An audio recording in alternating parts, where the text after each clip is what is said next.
Anyone want to talk? Thank you. Whoa. Mother, you have, it's in here. See, all mine are growing. I have to have all that stuff anymore. I have my life in here. It's my backpack.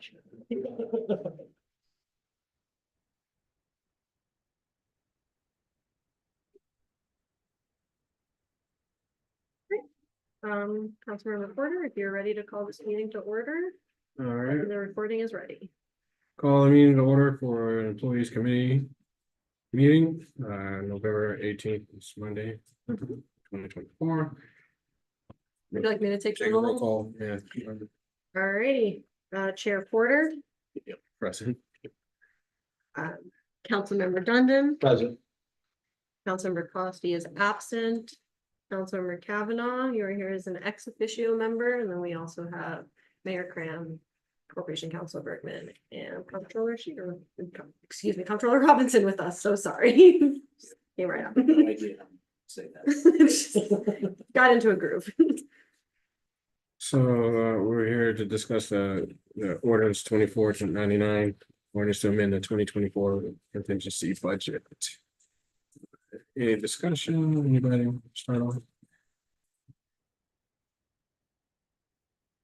Since we're discussing the particulars of a particular personnel matter, I move to executive session. Yeah, if you guys want to discuss the specifics in context, Yeah. it would be a confidential personnel matter, so maybe a member of the committee, if you want to move into executive session. I mean, obviously you have something on your mind, so I'll make the motion. No, I mean, I was gonna keep it generic to what the Oh. legislation Oh, is, go that way ahead. we don't have to go into executive Go session, ahead. seeing that it's already public record. So, but I would like to hear the mayor's concerns and the comptroller's concerns to start off. Sure. So I think as a matter of, again, a $6,200 transfer, I don't think is necessarily what my questions were when this came to E&A. I guess my understanding was, or I thought my understanding was that finance chair spoke with our controller kind of at length a few weeks ago. I thought kind of discussed what was happening with this. And I thought had a path forward. And then I saw it on the agenda on in RL. And I think that there are a couple different concerns with how this is being funded as it relates to specifically collective bargaining agreements, how we do things in terms of additional duties, and then also to as it relates to when the original transfer was made in the department for the additional duties when the Register of Vital Statistics was vacant. And because it requires the approval of E&A, it didn't go through the standard RL process where it goes to the Corporation Council, goes to the finance, goes to me. When I think some of that may have been able to been figured out in advance, it just went right to the floor. And I think that caused an issue. Well, clearly because we're here. So I think that if there's stuff that involves specifically personnel, this is a broad kind of statement, again, not specific to this. But if it's something involving personnel or it's involving the enforcement or related to collective bargaining agreements, I think it's always important that at least law, finance in my office kind of has a once over on what that request is, because we're the ones that are tasked with doing those things. In this case, that didn't go through that process, and I think caused some questions and caused some concern. Again, the main things with this are that I think we transferred money while a position was vacant. That position was filled, and now I guess there's still a request to still have that money there. Is that everyone's understanding? I guess what is the understanding? No, clerk, can you give a better explanation than that, seeing that you are the department head?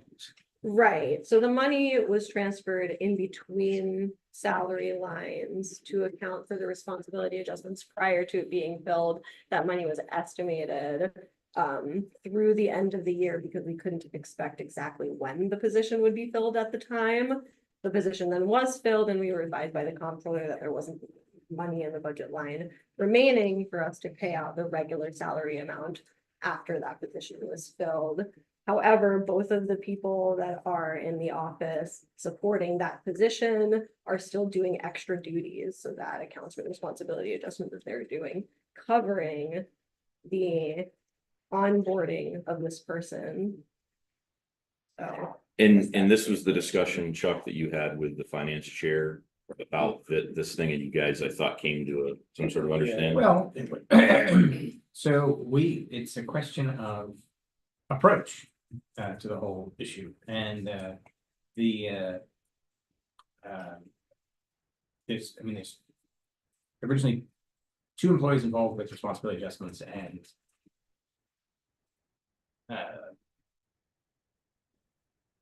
extra duties and training and onboarding time and catch up in the vital statistics side of things, right?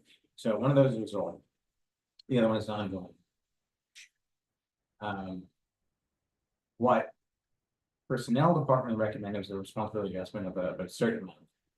And we sat down and puzzled all that out and what it looked like and where money would come from to come to that amount. We had a solution that fit that criteria. So that's where we're at. And again, the vital statistics side, I think, is solved. And so it's the clerk's office side that still remains unresolved. And you have what personnel had suggested for responsibility adjustment based on their interpretation of things versus what had been originally outlined when the money was when this issue originally arose and the money was moved an intra-fund, within the clerk's department budget, in anticipation of the sort of position being left open for the rest of the year, essentially, which is and the discussions around that and the additional responsibilities that clerk's office department personnel are taking on in light of the opening. I'm not being terribly clear. It's hard to talk around this. Anyway, when you get down to brass tacks, what was discussed with people in the office, what was originally brought to council, and what council originally voted on, the intent, essentially what we effectively promised, was one amount, which is different than what personnel ended up deciding would be a good responsibility adjustment. So what we're dealing with is the gap between those two things. And I think it's a matter of what should be established as policy and an approach to things going forward versus the situation we have right at the moment versus what was promised several months ago. And that's what we have to reconcile. What was the result, I guess, of, is the 6,200 in this the result of when you met with Chuck Robinson? No, Yeah, what number do you have, Jim? I have all the numbers in front of me. If that's Oh, helpful. okay. So the amount that was so originally. again, at what point do you want to, this becomes drilled down to an individual person? I think, and I'd like to provide some legal information to council, and to do that, I would need to get into context, which would involve a specific personnel discussion. So, I mean, I'd ask that council consider going to an executive session so that I could provide that information. All right, I'll make a motion. I'll make a second. Well, too, so. Great, so we're gonna go in executive session, so everybody has to leave, but and then you guys can vote to let people in if you want to. Okay. Okay, I so see. I'm just recording those motions and I'm standing up. Please help yourself to tea and snack. Are we off, Sam? I'm just trying to stop the live stream.